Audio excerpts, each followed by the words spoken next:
Meski gencar membangun infrastruktur, Menteri Keuangan Sri Mulyani mengakui biaya logistik di Indonesia masih tinggi dan belum rata. Biaya logistik Indonesia juga masih kalah kompetitif dibandingkan dengan negara ASEAN dan negara emerging market lainnya.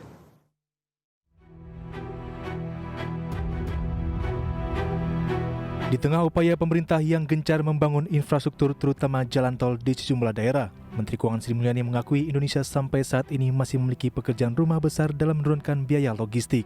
Padahal pemerintah telah mengelontorkan Rp2.779,9 triliun untuk membangun infrastruktur. Sri Mulyani mengakui selain masih tinggi biaya logistik di Indonesia hingga saat ini masih belum merata antar pulau. Biaya logistik Indonesia juga masih kalah kompetitif dibandingkan negara ASEAN dan negara emerging market lainnya. Namun kita lihat Sumatera biaya logistiknya itu masih 20% dibandingkan dengan Jawa atau Jakarta yang hanya 12%. Ini menggambarkan PR kita memang sangat tinggi dan masih sangat besar.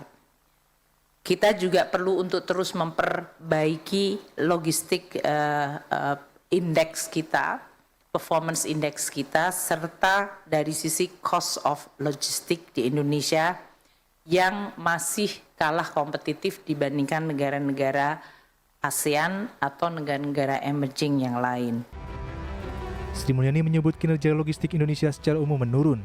Hal tersebut tercermin dari indeks performa logistik yang turun 17 peringkat pada tahun ini dibandingkan 5 tahun lalu. Indonesia kini berada di peringkat 63 dari total 139 negara dari sisi performa logistik. Dari Jakarta, Tim Liputan IDX Channel.